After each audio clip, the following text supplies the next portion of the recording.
Class 10th English का paper आपको कैसे करना है आज की वीडियो में आपको पता चल जाएगा। इसके अलावा कुछ इंपॉर्टेंट क्वेश्चंस भी डिस्कस करेंगे, इंपॉर्टेंट राइटिंग स्किल्स के ऊपर भी डिस्कशन होगा। आज की वीडियो फुल पैकेज है क्लास 10th इंग्लिश का। सबसे पहले हम देखते हैं एक आंसर शीट है मेरे पास एक स्टूडेंट की जिसने एक पेपर किया हुआ है। तो आप यहाँ पर ये देखेंगे कि भाई हमें कैसे एग्जाम को अटैम्प्ट करना चाहिए, कैसे अपनी प्रेजेंटेशन स्किल्स रखनी चाहिए, कौन कौन सी गलतियों से हमारे नंबर कटते हैं। तो चलिए सबसे पहले हम चलते हैं आंसर शीट के ऊपर, फिर आगे डिस्कशन करते हैं। सो फ्रेंड्स, यहाँ पर आप देख पा रहे हो हमारे पास है एक answer sheet class 10th English की एक स्टूडेंट की।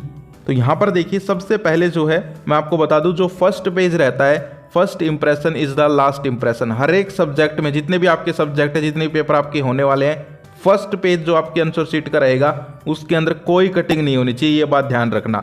सबसे पहली पेपर प्रेजेंटेशन टिप यही है कि फर्स्ट पेज के अंदर कभी भी कटिंग मत करना। इससे क्या होता है, पेपर देखिए टीचर क्या करते हैं, उनके पास बहुत सारी ऐसे गड्डी लगी रहती है आपकी, जैसे नोटों की गड्डियाँ होती ना, ऐसे पेपरों की गड्डियाँ लगी रहती हैं। ऊपर से ऊपर एक दो पेपर ऐसे 30-40 पेपर रखे होते हैं। अब वो एक के बाद एक चेक किए जा रहे हैं। उनका पहले ही जो है दिमाग ऐसा हुआ रहता है। फिर जो है अगर तुमने कहीं कटिंग कर दी, कुछ और कर दी मिस्टेक, तो उनका दिमाग थोड़ा सा मतलब ख़राब हो जाता है। और कहते हैं कि पेपर चेकिंग करने वाले का अगर दिमाग ख़राब हो गया तो जो उसके हाथ में आंसर शीट है भाई, उसके नंबर तो कटने ही हैं। ये एक टीचर हमारे कहते थे। तो इसीलिए जो है आपको ध्यान रखना है कि पहली जो यहाँ पर पेज है, आपका पहला पेज जो आंसर शीट का, उसके अंदर कटिंग नहीं होनी चाहिए। अब देखो इसने कैसे अटैम्प्ट किया है। फर्स्ट पैसेज यहाँ पर आपका आता है, आपको पता है फर्स्ट क्वेश्चन पैसेज आता है। तो यहाँ पर इसने क्या किया, क्वेश्चन नंबर 1 लिखा। मैं इसको थोड़ा जूम करता हूँ। क्वेश्चन नंबर 1 किया इसने। इसके बाद यहाँ पर आप देख सकते हैं कि जो है फर्स्ट लिखा, फिर फर्स्ट का आंसर नहीं, ऐसे एरो बना दिया। तो भाई ये एरो वैरो बनाने की जरूरत नहीं है, आप लिखेंगे फर्स्ट फिर आंसर लिख सकते हैं आप लोग। यहाँ पर एरो की जगह आंसर लिखना है, ये बात ध्यान रखना। इसके बाद एक जो बड़ी गलती मुझे लग रही है यहाँ पर, वैसे तो टीचर ने सही कर रखे हैं, लेकिन यहाँ पर जो है क्या करना चाहिए आपको, जो ऑप्शन है, ये ऑप्शन टाइप क्वेश्चन होंगे मेरे हिसाब से, तो इसने ऑल ऑफ द अबो कर दिया, यानी कि ऑप्शन डी होगा मेरे हिसाब से। तो इसने डी लिखना चाहिए था पहले, फिर लिखना चाहिए था ऑल ऑफ द अबो। तो इस प्रकार से आपको जो है प्रेजेंटेशन करनी चाहिए। जैसा कि आप स्क्रीन पे देख पा रहे हो, यही क्वेश्चन जो है एक टॉपर ने कैसे अटैम्प्ट किया है वो आप देखिए। ये ऐसे कर रखा है, यानी कि क्वेश्चन नंबर 1 लिखा, फिर फर्स्ट लिखा, फिर आंसर किया, फिर डी लिखा, फिर ऑल ऑफ द अबो लिखा, फिर 2 किया, फिर सी लिखा, फिर बोथ ए एंड बी अबो किया।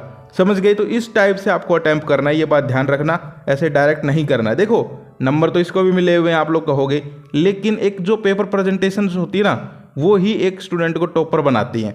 अब ये टॉपर नहीं बना होगा, लेकिन एक टॉपर है। वो टॉपर क्यों बना? क्योंकि उसने अच्छे से प्रेजेंट किया था। अब जो है आगे चले तो आगे आप देख सकते हो इसने सही कर रखा है, कोई दिक्कत नहीं है। राइटिंग जो है उसका भी थोड़ा इफेक्ट पड़ता है भाई, तो राइटिंग वगैरह ठीक है। अब हम आगे चलें, सेकंड पेज देखो इसका। सेकंड पेज में आप देखेंगे, सेकंड में भी यहाँ पर जो है सही लिख रखा है वैसे तो, लेकिन बस ये एरो नहीं लगाने चाहिए, आंसर लिखना चाहिए यहाँ पर। ये बात आप ध्यान रखना। और यहाँ पर गैप भी प्रॉपर दिया हुआ है, ठीक है, गैप भी आपको प्रॉपर देना है, ये बात आपको ध्यान रखनी है। पूरे नंबर मिले हुए हैं, देखिए कोई कटिंग नहीं है, ठीक है। तो ऐसे ही पेपर चेक होते हैं तुम्हारे। अब इसके बाद देखो क्वेश्चन नंबर 2 आ गया। 2 में देखो यहाँ पर फिर से शायद पैसेज होगा या फिर नोट मेकिंग वगैरह होगा। तो यहाँ पर सही किया हुआ है, लेकिन बस आपको जो आंसर होता है, अगर ऑप्शंस वाले आंसर कर रहे हो तो ऑप्शन लिखो कौन सा है, ए है, बी है, सी है, डी है, फिर जो है उसमें क्या है वो लिखना है। यानी कि बी फिर 22 दिसंबर 1887 ऐसे करना है, ठीक है, समझ गए। इसके बाद हम आगे चलते हैं। आगे देखो अब सेक्शन बी आ गया, ये शायद ग्रामर का सेक्शन है। अब देखो ग्रामर के सेक्शन में कैसे करना है मैं आपको बता देता हूँ। सबसे पहले क्वेश्चन नंबर 3 लिखा इसने, फिर इसको लिखना चाहिए था ए पार्ट। यहाँ पर लिखा है क्या है ये, वर्ब है या फिर आर्टिकल कर रहा है अटैम्प्ट या फिर नरेशन कर रहा है, तो ये चीज़ लिखनी चाहिए थी। फिर ऐसे जो है आंसर करने चाहिए थे। पहला हैड पेंटेड, ये देखिए इसका गलत हो गया, हैव लेफ्ट ये भी गलत हो गया, सीधे कांटे मार रखे हैं। तो आपको क्या करना है, पहले ऊपर एक लाइन में बता देना है टीचर को कि भाई मैं जो है टेंस कर रहा हूँ, ठीक है, ताकि इससे एक यहाँ पर पॉजिटिव इफेक्ट पड़े टीचर के ऊपर कि भाई पढ़ने वाला स्टूडेंट है। तो ये आपको इस प्रकार से अटैम्प्ट करना है। इसके बाद हम आगे चलें तो आगे आप यहाँ पर देखोगे, यहाँ पर देखो थोड़ा सा मुझे जहाँ पर लग रहा है अगर मैं टीचर होता तो नंबर कट सकते थे। यहाँ पर थोड़ा सा इसने जो है क्या किया है, देखिए गलती वगैरह भी कर रखी है और थोड़ा भिड़ा भिड़ा लिखा हुआ है, थोड़ा खुला खुला करना चाहिए ताकि अच्छा लगे देखने में, ठीक है। तो यहाँ पर आप देख सकते हो, देखिए 2 नंबर के क्वेश्चन थे शायद, ये एक ही मिला है क्योंकि गलती हो गई। इसके बाद आगे आप देखेंगे, आगे सेक्शन सी आ गया, ये लेटर है।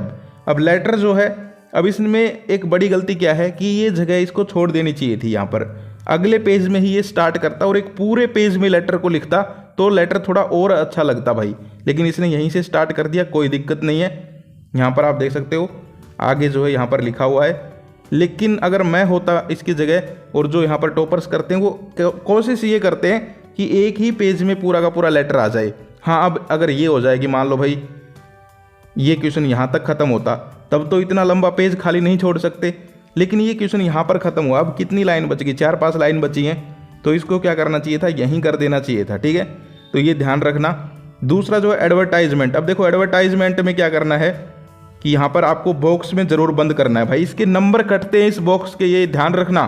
इसने भी कर रखा है तो 5 में से 5 मिले हैं। और देखो यहाँ पर डिज़ाइन में एक घर बनाया हुआ है और फिर अच्छे से किया हुआ है, वैसे कोई दिक्कत नहीं है। तो एडवर्टाइजमेंट आपको ऐसे करने हैं। इसके बाद हम आगे चलें तो आगे आप सेक्शन डी देखिए। सेक्शन डी मुझे लगता है कि यहाँ पर जो है आपका जो एक सीन पैसेज आता है वो होता है। तो इसमें भी देखिए वही है कि क्वेश्चन नंबर 6 है, फिर फर्स्ट लिखा, फिर यहाँ पर ये एरो नहीं बनाने, आंसर लिखना है, और फिर चैप्टर बेकर फ्रॉम गोवा। ठीक है, अच्छी बात है, ये भी सही कर रखा है, कोई दिक्कत नहीं है। इसके बाद हम आगे चलते हैं। नंबर भी पूरे मिल रहे हैं, सही कर रखा है, वहाँ नंबर पूरे मिल रहे हैं, लेकिन जहाँ गलती है वो मैं तुम्हें बता रहा हूँ। इसके बाद ये देखिए, ये जो है जो बड़े क्वेश्चन आते हैं यानी कि छोटे क्वेश्चन जो होते हैं शॉर्ट आंसर टाइप वो हैं। तो यहाँ पर भी क्वेश्चन नंबर 7 फिर फर्स्ट लिखा, फिर ये एरो वाली गलती मुझे बार बार यहाँ पर जो है चुभ रही है भाई। तो ये एरो नहीं लिखने हैं, इनको आंसर लिखना है। तो अच्छे से लिख रखा है, कोई दिक्कत नहीं है। वर्ड लिमिट का ध्यान रखना है। इसने कितनी लाइन लिखी, 1 2 3 4 5 ठीक है, लेकिन अगले क्वेश्चन में देखो 1 2 3 4 5 6 7 इतनी लाइन नहीं लिखनी है, 5 से 6 लाइन में ही ख़त्म करो। 2 नंबर का है तो ज़्यादा लाइन नहीं लिखनी है, ये बात ध्यान रखना है। इसके बाद हम आगे चलें। आगे बड़ा क्वेश्चन है। बड़ा क्वेश्चन जो है वो अच्छे से अटैम्प्ट किया हुआ है, कोई दिक्कत नहीं है। ठीक है, यहाँ पर जो एक पूरे पेज में आप बड़ा क्वेश्चन करके आ सकते हो। इससे ज़्यादा भी नहीं करना है, कभी अगला पेज ही लिखने लग जाओ। ज़्यादा बड़ा भी नहीं करना है बड़ा क्वेश्चन, और ज़्यादा छोटा भी नहीं लगना चाहिए। एक पूरा पेज उसको डेडिकेट कर सकते हो, कोई दिक्कत नहीं है। और देखो एक चीज़ का ध्यान और रखा करो, टॉपर्स क्या करते हैं, इस साइड भी एक लाइन खींच लेते हैं, इस साइड।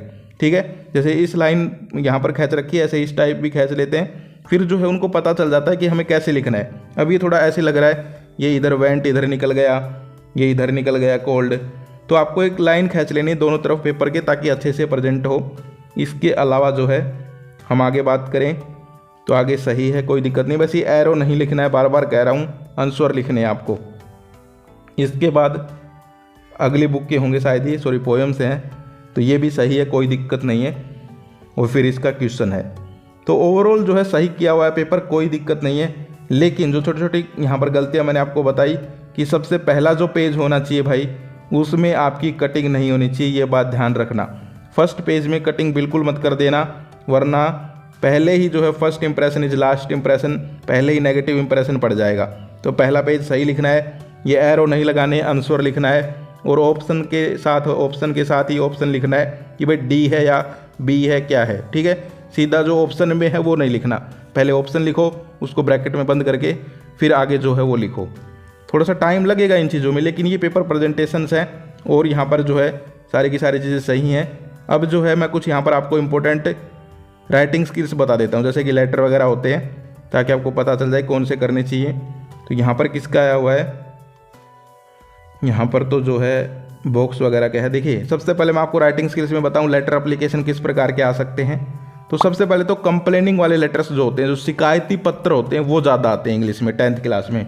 जैसे कि write a letter to the SHO of your locality reporting about the theft that occurred in your house, यानी आपके घर में चोरी हो गई तो उसके लिए जो है पुलिस को लेटर लिखना। इसके अलावा रोड टूटे पड़े हैं, पैथेटिक कंडीशंस ऑफ रोड, तो उसके लिए लेटर लिखना। यहाँ पर जो है कोई और शिकायत है, फ्रीक्वेंट ब्रेकडाउन्स ऑफ इलेक्ट्रिसिटी, आपके एरिया में इलेक्ट्रिसिटी नहीं आ रही है, बार बार कट लगते हैं, तो उसके लिए लेटर लिखना। इस टाइप के लेटर कर लो।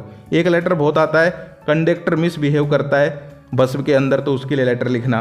इसके अलावा आपके जो है एक दूसरे टाइप के लेटर आते हैं कि भाई कोई चीज़ मंगवानी है, ठीक है, कोई यहाँ पर जो है डिलीवरी पार्सल वगैरह, इस टाइप के भी यहाँ पर लेटर आते हैं, तो इनको भी कर लेना। मैं आपको एक PDF दे दूंगा डिस्क्रिप्शन में, उसमें सारे बता दूंगा कैसे कैसे करने हैं। इसके अलावा एक जो है अपने छोटे भाई, अपने बड़े भाई या फिर अपने फ्रेंड को जो है कोई लेटर लिखना, एडवाइस देना, कॉन्ग्रेचुलेशंस करना, इस टाइप के भी जो है लेटर आते रहते हैं। इसके अलावा एक ये कर लो जो स्कूल और प्रिंसिपल के होते हैं, फीस माफ़ी के लिए, फुल फी कंसेशन के लिए, स्कूल का सेक्शन चेंज करना है, स्कूल का टूर लेके जाना है। तो ये 4-5 प्रकार के लेटर हैं, इनका एक एक याद कर लो, पैटर्न वही रहेगा, ठीक है। इसके अलावा हम बात करें आपके जो है यहाँ पर रिपोर्ट, तो रिपोर्ट देखो एनसीसी एनएसएस कैंप के ऊपर रिपोर्ट आती है कि भाई हमारे स्कूल में एक एनसीसी कैंप लगाया था, उसके ऊपर रिपोर्ट लिखो। इसके अलावा जो सोशल इश्यूज़ हैं, बेटी बचाओ बेटी पढ़ाओ, क्लीन इंडिया, ऐसे टॉपिक्स के ऊपर भी रिपोर्ट लिखना आ सकता है। या फिर कोई इवेंट सेलिब्रेट हुआ है स्कूल के अंदर तो उसके ऊपर भी आ सकती हैं। एडवर्टाइजमेंट कैसे आते हैं, तो एडवर्टाइजमेंट सबसे पहले तो यहाँ पर कोई भी प्रोडक्ट बेस्ड हो सकती है। प्रोडक्ट मतलब जैसे कि यहाँ पर आया हुआ था, ये प्रोडक्ट बेस्ड नहीं था, ये तो जो है रेंट वाला था, यानी कि वांटेड था, वांट। लेकिन एक तो प्रोडक्ट बेस आते हैं, जैसे रेफ्रिजरेटर का आ गया, टीवी का आ गया, फ्रिज का आ गया, स्कूटर का आ गया, कोलगेट का आ गया, शैम्पू का आ गया। एक तो ये कर लो। अब इनमें क्या करना होता है, एक तो डायग्राम बनाना होता है। अगर आपसे बन सके उस चीज़ का डायग्राम तभी बनाना, कभी कुछ कार्टून सा बना दो, उसमें नंबर कट जाएंगे। नहीं बन रहा डायग्राम उस चीज़ का, मान लो स्कूटर का आ गया, अब स्कूटर बनाना नहीं आता तो छोड़ दो, मत बनाओ, उसके सिर्फ लिख दो बस, ठीक है। हाँ, मान लो अगर यहाँ पर शैम्पू का आ गया, एक बोतल तुम बना सकते हो अच्छे से तो बना दो, समझ गए। इसके अलावा टू लेट, टू सेल, इस टाइप के भी आ सकते हैं। सिचुएशन, वैकेंट, वांटेड, इसके भी आ सकते हैं। तो इस टाइप से जो है आप लोग कर सकते हो, ठीक है। तो ओवरऑल जो है ये आपका यहाँ पर एक आंसर शीट थी, मैंने आपको सब कुछ बता दिया है कि कैसे क्या करना है। तो ओवरऑल आप देख सकते हो। तो यार इंपॉर्टेंट क्वेश्चंस हैं कुछ और राइटिंग स्किल्स हैं, डिस्क्रिप्शन में एक वीडियो आपको मिल जाएगी जाकर, PDF मिल जाएगी, जाकर उसको डाउनलोड कर लो। पासवर्ड बता देता हूँ, पासवर्ड है उसका ये क्या दिख रहा है आपको स्क्रीन पे 4, ठीक है। तो जाओ जाके डाउनलोड कर लो। इंपॉर्टेंट क्वेश्चंस भी डाल दिए हैं कुछ, और कुछ चीज़ें बताई हैं, उनको समझने की कोशिश करना, जो मैंने लाइनें लिखी हैं कि भाई कैसे करने हैं। तो आज के लिए इतना ही, फिर मिलते हैं। जय हिंद, जय भारत।